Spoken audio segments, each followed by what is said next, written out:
안녕하십니까. 조선일보 경제부의 박사기자 방현철입니다. 이 시간은 받으면 많이 버는 방현철 박사의 머니머니 시간입니다. 오늘은 성황대 김영규 교수님 모시고 이야기를 나눠보도록 하겠습니다. 안녕하세요. 네, 안녕하십니까. 저희가 지난 시간에 미국 경제 얘기를 네. 해봤는데 오늘은 한국 경제 전망과 투자 아이디어. 예, 그래서 한국 얘기를 좀 해보도록 예. 하겠습니다. 김영규 교수님 여러 번 이제 저희 시간에 나와서 말씀해 주셨는데요. 일단 증권가에서 한 25년 정도 예. 경력을 가지고 계시고 그 이후에 이제 나오셔가지고 지금 서강대에서 예, 교수로 일하고 계십니다. 증권사 현역 시절에는 상당히 주가 전망을 잘한다고 하셔가지고 쪽집게라는 별명을 또 저희 조선일보에서 만들어주셨죠. 예. 일단 지난 시간에 나오셔가지고 이따 한국 주가 얘기하면서 한 6개월 전에 말씀하시기를 아직 뭐 반등의 시기는 아닌 것 같다. 예. 약간 바닥에 있다. 뭐 이런 말씀하셨는데 그 사이에 또 여러 가지 뭐 상황들이 많이 바뀌었어요. 그러면서 이제 제가 일단 먼저 좀 드리고 싶은 질문 뭐냐면 이제 과거 미국의 금리 인상기 때 보면은 항상 이 신흥국에 예. 위기가 생겼잖아요. 이번에도 이 약간 최근 들어서 분위기가 예. 신흥국 쪽에 무슨 위기가 생길 거다 이런 얘기들이 글로벌 시장에서 막 돌아다녀요. 이러다 보니까 한국 경제마저 좀 위기에 빠지는 거 아니냐 이런 불안감이 지금 투자자들한테 많이 있습니다. 한국 경제 이게 위기에 들어갈 가능성이 있을까요? 저는 2기 정도는 아니라고 생각하고 있고요. 네. 물론 우리 경제 어렵죠. 음. 근데 우리 경제를 보면서 저는 구조적으로 우리나라 잠재 성장률이 지금 2%대에서 1%대 진입하는 과정이고요. 네. 잠재 성장이 떨어지고 있다. 그다음에 경기 순환 측면에서 보면은 이제 그 경기 사이클상 최근에 정점을 치고 하락하는 국면이다. 이게 한번 하락하면요. 지난 11번 순환에서 보니까 19개월 동안 경기가 수축 국면이었거든요. 네. 그러니까 구조적으로 저성장으로 들어가는 단계에서 단기 사이클로 보더라도 지금 수축 국면에 진입했다. 그래서 우리 경제가 지금 굉장히 어려운 상황에 있는 거는 마찬가지인데요. 우리가 저 97년 뭐 외환위기다. 그다음에 2008년 뭐 글로벌 금융위기, 2020년 코로나 위기다. 뭐 이때처럼 특히 97년처럼 심각한 위기가 오느냐 그 정도는 아닐 것 같습니다. 97년 우리가 외환위기는 잘 아시다시피 80년대 말에 3조 원으로 경제가 너무 좋으니까 우리 기업들이 굉장히 많이 투자하고 대기업들이 많이 투자했죠. 기업이 부실해져 은행이 부실해졌습니다. 97년 또 외환위기 빚을 많이 냈었죠 그때는. 그렇죠. 또. 부채가 많이 늘어났습니다. 그래서 부실한 기업 은행을 처리하는 과정이 97년 외환위기였는데요. 물론 기업 전체 부채는 늘어났는데요. 대기업들은 그래도 저는 제가 보기에는 아직은 상당히 탄탄하거든요. 그런데 참 그 중소기업들은 어렵죠. 근데 큰 기업들이 없어지면은 경제에 일시적으로 충격이 오는데요. 중소기업들은 경제 규모에 모든 기업들이 다 일시에 없어지는 건 아니고요. 그런 측면에서 급격한 침체는 아니다. 우리 경제는 서서히 나빠지고 있다. 오히려 그게 더 좋지 않은 것일 수도 있죠. 하강 국면으로 들어서고는 있지만 아직 위기라고 부를 정도는 이번에 오지는 않을 것이다. 이런 정도로 이해를 하고 얘기를 좀 진행을 해보도록 하겠습니다. 일단 한국은행이 지금 사상 처음으로 빅스텝 0.5%포인트 금리를 올렸어요. 그리고 그 이후에 이제 미국이 다시 또 자이언트 스텝 해가지고 0.75%포인트 금리를 올리니까 한은이 당초에 이제 빅스텝 하고 난 다음에 0.25%포인트씩 좀 올리겠다 이런 신호를 줬다가 아니야 좀 상황이 바뀐 것 같아 뭐 이런 얘기를 하고 있어요. 왜냐하면 지금 말씀하신 대로 좀 경기 하강 국면으로 들어갈 것 같은데 이 계속 금리를 세게 올려야 되느냐 이 고민이 되게 많을 것 같아요. 이거 한은은 어떻게 움직일 거라고 좀 보십니까? 지금 정말 고민이 많을 것 같습니다. 지난번에 그 기자간담회에서 한은 총재가 한은이 정부에는 독립됐지만은 연준에는 독립하지 못했다, 의존적이다. 그런데 미국이 지난 9월 FOMC에서 금리 많이 올랐고 또 11월, 12월 많이 올린다고 그러지 않습니까? 그래서 지금 미국 기준금리 연방기금 상한선이 3.25고 우리는 2.55. 뭐 차이가 있죠. 그래서 이런 걸 고려하면은 우리가 10월 통화정책 방향 결정이 금통위에서 0.50% 정도 올릴 것 같습니다. 그런데 지난 시간에 물가는 더 후행 지표다 이런 말씀을 드렸습니다만 우리 주가도요. 음. 코스피가 12개월 정도 물가에 선행해요. 지금 코스피 급락했지 않습니까? 예. 그건 앞으로 경기가 위축되고 우리 물가 상승도 많이 떨어진다는 거죠. 음. 이런 상황에서 미국 따라서 계속 금리를 인상하면은 음. 저는 내년 상반기에 심각한 경기 침체가 올 것이다. 예, 그렇게 보고 있습니다. 예, 그래서 어떻든 한은은 고민이 많을 텐데요. 네. 근데 한은의 가장 중요한 목표는 물가 안정이고 네. 그 다음에 현재 물가가 높기 때문에 음. 아마 금리를 올릴 수밖에 없는 상황인 것 같은데요. 예, 그런데 저는 앞으로 멀리 내다볼 때 우리 기준금리가 미국 연방기금금리가 낮은 현상이 정상화되는 시기가 올 것이다. 이게 비정상이 아니라요. 왜냐하면은 뭐 제가 추정해보고 다른 데서 추정해 보면은 2030년 가면 우리 잠재 성장 1.0% 정도 떨어지거든요. 네. 지금 2% 안팎에서. 미의에서 추정한 것 보니까 2030년 1.7% 정도 추정하고 있더라고요. 앞으로 갈수록 우리 잠재 성장이 미국보다 낮아진다는 거죠. 네. 그럼 금리도 우리가 미국보다 낮아져야 되죠. 그래서 이런 여러 가지 경제 여건을 고려해 가지고 아마 한국의 이 금리를 결정할 것 같은데요. 예, 그런데 물가는 제가 말씀드린 후행 지표다. 네. 금리 인상에 조금 더 신중을 기해야 된다. 예, 그런데 사실 미래의 경기는 누구도 판단할 수가 없죠. 대표적으로 2008년 8월에 기억나시는지 모르겠습니다만 그때 물가 오르고 경기 좋다고 네. 금리 인상했었거든요. 네. 근데 며칠 후에 미국에서 금융위기가 왔지 않습니까? 네. 예. 그래서 급하게 또 금리 내렸거든요. 예, 그만큼 며칠 후의 경제를 우리가 알 수 없습니다. 네. 이것도 쉽지 않은 예, 쉽지 않은 거다. 건데. 예. 근데 중요한 거는 예, 통화 정책은 선행적이어야 된다. 예, 그런데 물가에 선행하는 경제 상황에는 주가, 뭐 원자재 가격 이런 것들이 많이 떨어지고 있다. 예. 예, 그거는 우리도 심각한 침체가 올 것이다. 물가 상승은 낮아질 것이다. 그래서 이런 걸 고려하면서 제가 생각하기에는 좀 금리 인상에 좀 신중을 기했으면 좋겠다. 네. 이런 생각이 한은이 듭니다. 상당히 결정하기 힘들 것 같아요. 예, 예. 예. 아, 뭐 말씀하실 때 뭐 장기적으로야 이제 한미 간의 이제 금리가 좀 미국이 더 높아질 수도 있다. 예, 뭐 예. 이렇게 말씀하셨지만 지금 당장 예. 지금은 이 한미 간의 이제 기준금리가 좀 역전되고 또 뭐 시장금리도 역전될 수도 있을 것 같고 그러니까 이 금리가 역전되면 뭔가 불안한 일이 벌어지지 않을까 이게 또 예. 투자자들 심리예요. 예. 이거는 어떻게 보십니까? 지금 당장의 일. 예. 예, 돈이라는 게 눈이 있어 수익률 높은 데로 이동하죠. 예. 미국 금리가 우리보다 높으면은 우리 시장에서 돈이 빠져나가지고 미국으로 가게 되죠. 그래서 그동안 채권 시장에 계속 돈이 돌아다가 지난 8월 통계 보니까 채권 시장에서 외국인 투자 자금이 한 3천억 정도 빠져나갔더라고요. 네. 예, 미국 금리가 우리 금리보다 더 높으면 이게 더 많이 빠져나갈 것입니다. 네. 예, 그런데 아직도 우리 10년 국채 수익률이 미국은 3.9%고 우리는 4.2% 정도 되거든요. 우리가 시장 금리는 미국보다 높기 때문에 네. 이런 걸 고려하면은 뭐 많은 돈이 빠져나갈 가능성은 낮다. 예, 그리고 과연 우리가 채권 중 외국인들 국가별로 누가 많이 가지고 있느냐? 주식은 발표를 하거든요. 네. 예, 주식은 우리가 외국인들이 이제 26% 가지고 있고 외국인 중에서 미국 사람들이 미국계 자금이 42%를 가지고 있거든요. 채권은 지금 외국인들이 9.9% 가지고 있는데요. 국별로 발표를 안 해요. 박사님께서 그거 한번 근감으로 요기 한번 해보십시오. 네. 제가 통계를 보고 싶거든요. 네. 국가별로 어느 나라가 우리 채권을 많이 가지고 있느냐. 언제부터 발표 안 했냐면요. 우리 채권을 미국보다 중국계 자금이 더 많이 가지고 있다. 이게 마지막 발표였었어요. 그 뒤로 국가별로 발표를 안 하거든요. 예.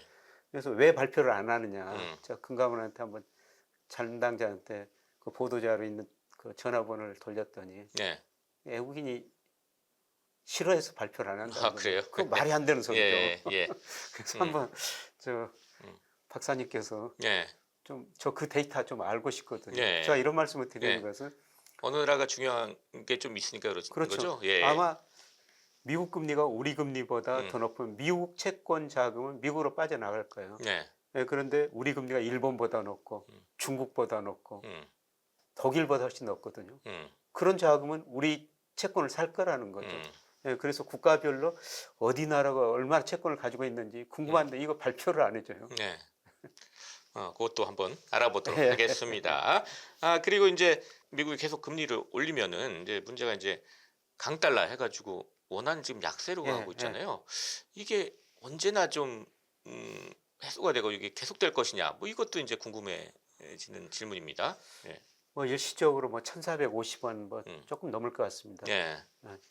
그런데 저는 우리 저 환율을 결정하는 걸 저 뭐 통계 분석해 보니까 음, 달러 지수 그다음에 한미 금리차, 음, 중국 위안화, 우리 경상수지 음, 예, 이런 것들이 영향을 미치거든요. 음, 그런데 모든 경제 변수라는 거는 자기의 방향이 있어요. 음, 지금 환율이 올라가니까 그 올라갈 때는 계속 올라가 음, 버리거든요. 이것 때문에 탄성이 있어가지고 좀 더 올라갈 것 같습니다. 네, 그런데 우리 환율을 결정하는 거는 뭐 미 달러로 우리 워낙 결정되니까 음, 미 달러 가치가 언제 떨어지느냐. 음, 근데 지난 시간에 말씀을 드렸습니다만 예, 미국 달러 가치가 지나치게 가대평가됐다. 미국의 불균형이 심화되고 있다. 미국 경제가 조만간 침체에 빠질 것이다. 네, 이런 걸 고려하면은 저는 거의 4분기 중에 달러 가치가 정점을 치고 하락하리라고 보고 음, 있거든요.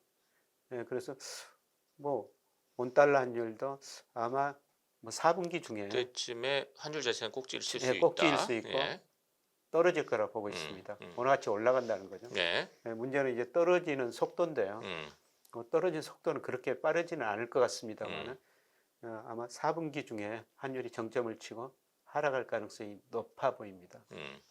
또 하나 이제 한국 경제 이슈 중에 하나가 이제 탈세계화 흐름 뭐 예, 이런 게 있잖아요. 미중 갈등 예, 속에서 이러면서 이제 우린 또 수출 의존이 상당히 높은데 이게 우리 경제에 어떤 영향을 미칠까?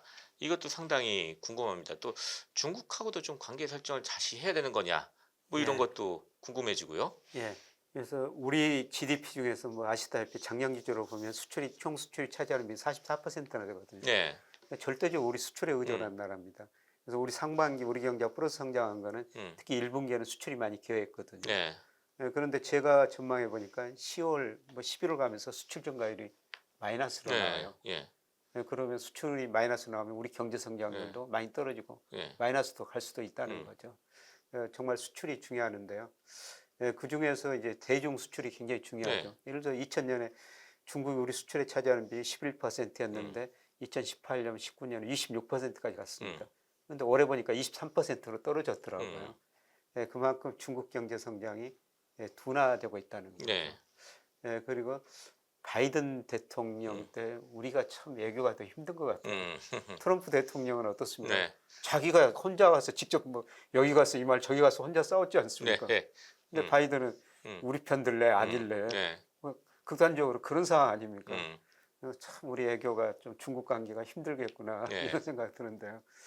예, 그런데 제가 그래도 우리 수출에 긍정적으로 보는 거는 음, 아세안 지역이거든요. 음, 아세안 수출 비중이 뭐 2000년에 11% 꾸준히 올라가더니 올해 보니까 19%까지 올라가 음, 버렸거든요. 음, 아세안 경제가 그만큼 성장한다는 거죠. 예, 그래서 우리가 아세안으로 많이 수출해 음, 가지고 예, 거기서 돈을 벌어야 되겠구나. 음, 그 가능성은 남아 있다고 보기 때문에 뭐 그거는 좀 긍정적인 측면이라고 보고 음, 있습니다. 음, 그러나 전반적인 수출은 지금 세계 경제 성장이 둔화되기 네, 때문에 아마 10월, 11월 가면서 마이너스로 돌아서고요. 음, 내년 한 해도 수출 증가율이 마이너스라고 보고 네. 있습니다. 특히 뭐 중국이 성장이 둔화되면서 예. 대중 수출이 우리나라 많이 좀 어려워지는 것 같아요. 예. 네, 그래서 참 이제 중국하고 관계뿐만 아니라 대중 수출 어떻게 해야 되느냐. 사실 2000년부터 작년까지 보니까요. 통관 기준이면 우리 무역 수적자 음, 85%가 중국에서 온 음, 거거든요. 근데 최근에 중국 대중 무역 적자가 물론 일시적인 현상일 수가 예, 했으면 적자나고 있지 않습니까? 그렇죠. 예, 예, 예, 그러면 우리 무역 수적자가 음, 많이 줄어들 수밖에 없는 음, 것이죠. 그쪽도 좀 관심 있게 좀 봐야 될 것 같습니다. 사실 이제 증시 쪽으로 좀 옮겨오면요, 예, 얘기를 이제 증시가 최근 뭐 2,200 거의 이거까지 밀렸어요. 코스피 지수 기준으로. 그래서 예, 이제 한국 증시가 그럼 언제나 좀 바닥을 칠 것이냐. 전에 한 6개월 전에 나오셔서도 이거 바닥에서 좀 벗어나기 힘들 것 같다 이렇게 말씀을 하시긴 하셨는데 언제쯤 다시 추세적인 상승으로 돌아설 것 같습니까? 예, 제가 뭐 주가 3천 넘을 때 2,200까지 떨어질 수도 음, 있습니다. 이런 말씀 드렸는데요. 지금 딱 2,200원이 예, 거의 다 가버렸거든요. 왔어요. 예, 예. 근데 저는 지금 저평가형에 들어섰다고 음, 생각합니다. 예, 제가 뭐 3천이 넘었을 때 주식 비중 줄이라는 거는 주로 세 음, 가지 근거였거든요. 예, 명목 GDP에 비해서 주가가 가대평가됐다. 음, 일평균 수출하고 주가 상장 지수가 높은데 너무 가대평가됐다. 음, 그다음에 통화량 유동성에 비해서도 가대평가됐다. 근데 그 모든 지표에 비해서 지금 음, 완전히 가소평가 영역으로 들어서 버렸어요. 음. 네, 대표적으로 올해 명목 GDP가 저는 4.5%, 네. 뭐 실질은 2.5%, 음, GDP 디플레이트 한 2%, 음, 4.5% 성장은 가능하거든요. 음, 그러면 적정 주가 3,090이 나와요. 근데 2020인 200이니까 얼마나 싸졌습니까? 음, 지금 저평가 영역에 음. 들어섰다. 지금 한국 증시는 저평가 예. 영역이다. 예. 근데 저평가 영역에 들어섰다고 곧바로 오르는 게 아니라 음, 또 저평가 영역이 조금 더 지속될 수 있고요. 네. 제가 앞 시간에 미국 주가 내년 상반기까지 더 떨어질 수 있습니다. 네. 이런 말씀을 드렸는데 음, 여기서 조금 더 우리 주식도 떨어질 수는 있어요. 근데 중요한 거는 안전히 저평가 영역에 들어섰다. 음, 그래서 저는 지금 주식 팔 필요는 없다고 생각하고 음. 있습니다. 예. 지금은 저평가 영역에 들었으니까 기다리는 시기다. 음, 네, 그리고 내년 1분기에 좀 더 떨어지면은 주식을 오히려 더 사야 된다. 음. 네. 뭐 앞서 저 닥터둠이라고 말씀드렸습니다. 예. 예. 네. 앞으로 제가 그런 별명이 없어질지도 모르겠습니다. 그러니까 김현 교수님 주가 폭락을 미리 예측한다 그래가지고 닥터둠이라는 별명도 갖고 예. 계신데, 근데 항상 주가 폭락을 예상하시는 건 아니잖아요. 예전에 그렇죠. 보면 주가가 쭉 상승장도 예측하셨던 적이 있었던 것 같은데 예전에는요. 예. 제가 저 2000년에서 2006년까지 네. 한국의 대표적인 낙관론자로 그렇죠. 불렸었어요. 예. 그러니까 어 그러니까 지표를 보고 이게 고평가됐냐, 저평가됐냐 예. 이렇게 판단을 하시지, 무조건 이거는 주가는 떨어진다, 무조건 주가는 올라간다 이렇게 말씀하시는 예. 건 아니니까. 제가 예. 이런 지표를 보면요. 예. 쏠림에 가세하지 않을 수가 있다는 거죠. 음. 3천이 넘었을 때는 가대평가됐으니까 그때는 모든 사람들이 주시장 막 참여했지 않습니까? 예. 근데 지금 가소평가 영역에 들었으니까 지금 비관적인 전망들이 엄청 많이 나오고 있지 네. 않습니까? 최근에 상당히 많습니다. 비관적인 전망이. 예. 그럼에도 불구하고 김현 교수님 기회를 좀 볼 때다 예, 오히려. 기회가 오고 있다는 겁니다. 예, 부자가 예. 될 기회가 오고 있다는 겁니다. 쉽게 음. 말씀드려서. 자, 이렇게 좀 한번 기대를 해보도록 하겠습니다. 주식시장, 그런데 부동산 시장은 어떻게 될 것 같아요? 지금 최근에 부동산 시장도 지금 거래가 거의 안 되는 상황에서 지금 부동산 가격 엄청 떨어진다, 지금 뉴스들이 막 나오고 있습니다. 뭐 주가는 미리서 떨어졌고요. 네. 부동산은 이제 떨어지기 시작한 초기라고 보고 있습니다. 예, 그래서 뭐 제가 뭐 물가 그다음에 소득 그다음에 렌트 이런 것에 비교하면 우리 집값이 평균적으로 한 30% 정도 가대평가됐거든요. 뭐 그 정도는 지역에 따라 차이가 있지만 떨어져야 된다. 네. 예, 그게 지금 시작이다 보고 음. 있습니다. 음. 예, 그래서 부동산 가격 하락을 전환하는 게 금리 상승이고요. 네. 그다음에 주가가 금리에 선행하거든요. 음. 주가가 좀 많이 떨어졌죠. 네. 예, 그리고 대출 그동안 정부가 규제했고요. 금융 불균형 해소한다는 측면에서. 예, 그리고 집값에 가장 중요한 영향을 미치는 게 단기적으로는 뭐 금리 대출 금액이지만 경기가 제일 중요한 영향을 미치거든요. 네. 아무래도. 예, 동행지 예. 순환 변동치 음. 이게 이제서야 떨어지기 시작했다는 거죠. 음. 예, 그래서 뭐 최소한 저는 뭐한 3년은 하락 추세가 지속될 거라 보고 있고 네. 가대평가 한 30% 정도 됐으니까 음. 뭐 지수가 그렇게 떨어지는 거 아니고요. 음. 일부 집값이 그 정도는 떨어지는 과정이 이제 시작되고 있다. 네. 한 3년 정도는 조금 주의해야 되겠네요. 그러면. 예, 네. 부동산 투자 같은 거는. 예, 네. 부동산보다는 뭐 우리가 주식에 먼저 관심을 가지셔야 된다고 생각합니다. 아무래도 주식이 먼저 움직이고 그다음에 부동산이 움직이고 예, 예. 이렇게 갈 가능성이 높겠죠. 예. 자, 이제 좀 정리를 해볼 시간인데요. 마지막으로 이제 개인 투자자들한테 던지는 이제 투자 메시지, 요걸 좀 정리해서 좀 말씀을 해주시기 바랍니다. 예, 저는 지금 주식시장을 정말 떠나서는 안 된다고 생각하고 있습니다. 우리가 3천이 넘었을 때 정말 주식시장에 많이 참여하셨었지 않습니까? 최근에 주가가 떨어진 거 고객의 탁금도 줄어들고 주식형 펀드도 안 늘어나고 또 뭐 제 아내 같은 사람은 주식시장 주식 꼴도 보기 싫다 네. 이렇게 떠나고 있거든요. 그런데 지금 굉장히 주가가 저평가 영역에 들어서고 있고 네. 뭐 조금 지나면 저평가될 수도 있지만 이럴 때는 주식 떠나서는 안 된다는 겁니다. 네. 오히려 주식으로 부를 늘릴 수 있는 기회가 서서히 오고 있다. 네. 예, 저는 뭐 길어야 한 6개월 정도라고 보고 있거든요. 뭐 이 정도 지나면은 다시 그 주가가 상승하리라고 보고 있기 때문에 지금은 좀 더 참고 현금을 보유하고 계신 분이라면 내년 1, 4분기까지 주식 비중을 늘려야 된다고 보고 있습니다. 그래서 우리 가계자산 중에서 주식 비중이 작년 말에 뭐 23.4% 정도 갔다가요. 네. 지금 뭐 올 1분기 통계 보니까 22%로 줄어들었더라고요. 지금은 저는 줄이는 시기는 아니다. 네. 예. 주식 비중을 줄일 때 아니다. 예, 오히려 상황을 봐가지고 더 늘리실 때다. 네. 이런 말씀을 꼭 드리고 싶습니다. 예, 감사합니다. 오늘은 영원한 애널리스트 김영익 서강대 교수님 모시고 한국경제 전망과 투자 아이디어에 대해서 이야기를 나눠봤습니다. 마지막으로 저희 시청자 구독자 여러분께 마무리 인사 부탁드리겠습니다. 예, 뭐 시청해 주셔서 정말 많이 고맙고요. 그 다음에 구독, 좋아요 좀 많이 눌러주시기 바랍니다. 예. 우리 저 박 박사님처럼 제가 오래전부터 지금 같이 이런 이야기도 하고 있습니다만 정말 저 공부 많이 하시는 분입니다. 아마 이 시청을 계속 하시다 보면은 여러분 뭐 시대 흐름도 판단하고 뭐 부를 늘리는데 정말 큰 도움을 받으시라고 하고 있습니다. 앞으로 이 방송 많이 봐주시기 바랍니다. 네, 감사합니다. 지금까지 김영익 서강대 교수님 그리고 저는 조선일보 경제부의 박사이자 방현철이었습니다. 그럼 다음 시간에 또 뵙도록 하겠습니다. 감사합니다.